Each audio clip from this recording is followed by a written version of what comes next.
Hello, my name is Tamara, and today our topic is caffeine in sports performance.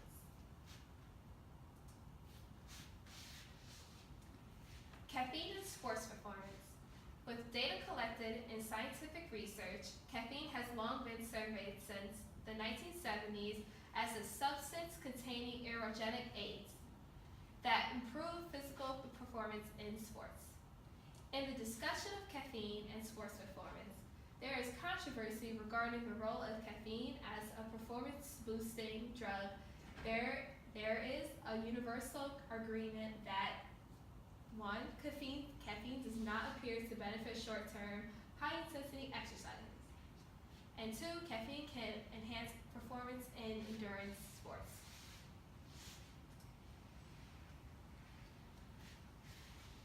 Caffeine in sports performance.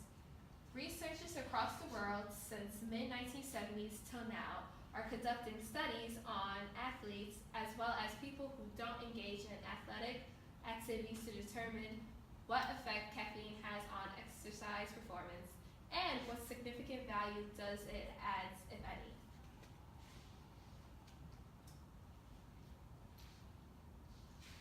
What evidence supports the enhancement effect of caffeine in sports performance?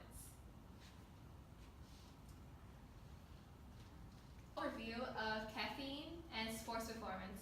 Understanding the effects that caffeine has on sports performance. Current studies suggest that caffeine helps performance by allowing the athlete to train longer or train with more power.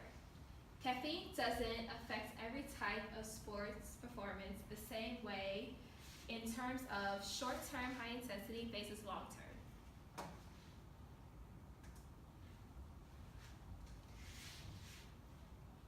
Aerogenic aid. An aerogenic aid is any training technique that can improve exercise performance capacity or enhance training adaptation. With caffeine-containing aerogenic aids, caffeine is said to reduce fatigue and increase concentration and alertness. And they also allow an individual to tolerate heavy training to a great degree. Here we found some studies that support the effect of caffeine on sports performance. The first study is increased work time to exhaustion at maximal oxygen consumption. In the laboratory of David Costello in the 1970s, he conducted a study of the effect of caffeine on trained cyclists and found that they improved their ride times of exhaustion at about 80% of their VO2 max from 70 minutes in the placebo condition to 96 minutes, following the ingestion of 330 milligrams of caffeine in coffee. So they increased their time of exhaustion by 21 minutes.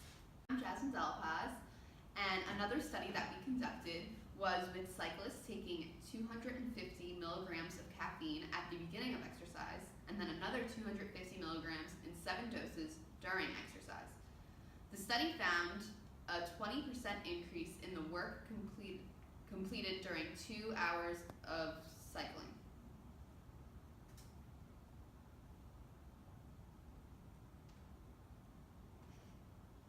Another study was running distance with versus without caffeine. So a study ran among elite rugby players was conducted to investigate the effectiveness of a caffeine-containing energy drink in enhancing physical performance during a simulated match by each player performing 2 trials, 30 minutes each.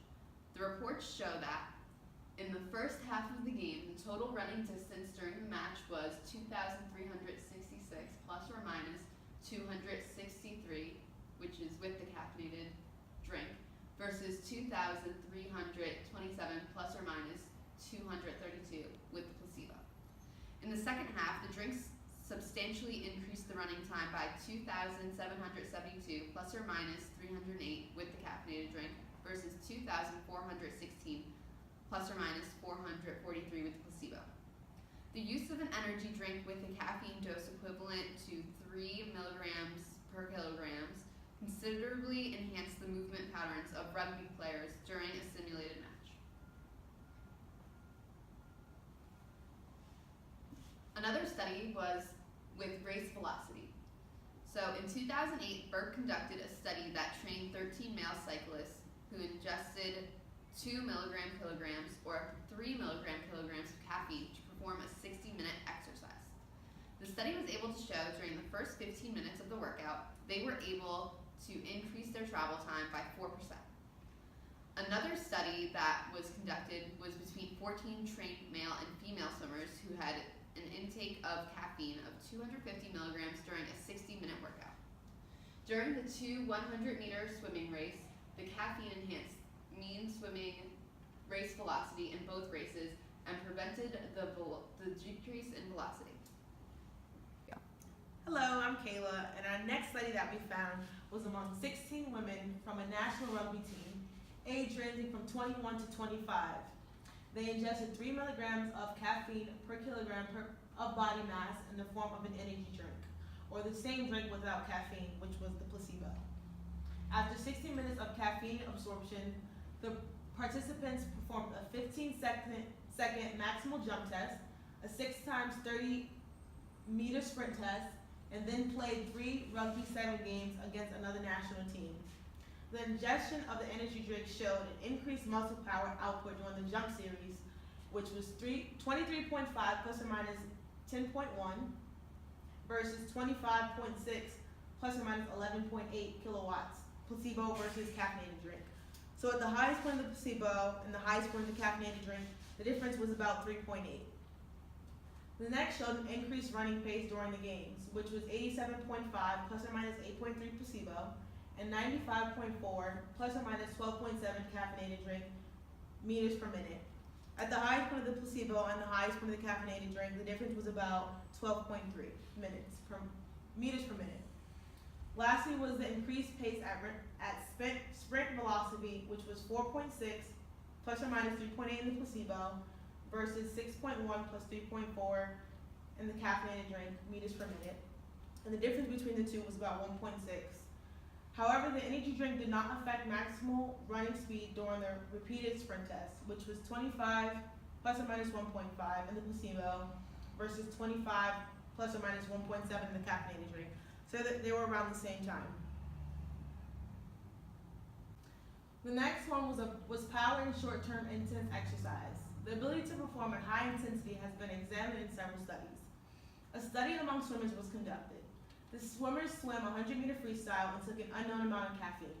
The ingestion of caffeine suggestively improved the mean time of highly trained swimmers by about 1 second, while the untrained athletes showed no improvement. When activities of shorter duration were examined, the results were more inconsistent. In conclusion, based on the many studies testing caffeine in exercise performance, one can conclude that caffeine does have some kind of enhancer during sports performance. Caffeine shows more of an effect in numbers during endurance exercise than shorter exercising ranging from 8 to 20 minutes. Limitations. Some research methodology limitations include single blind procedures, non-reporting of blind procedures, using children and adults in the same study, using people who don't drink caffeine versus people who rarely drink it, and mixing different forms of caffeine among participants.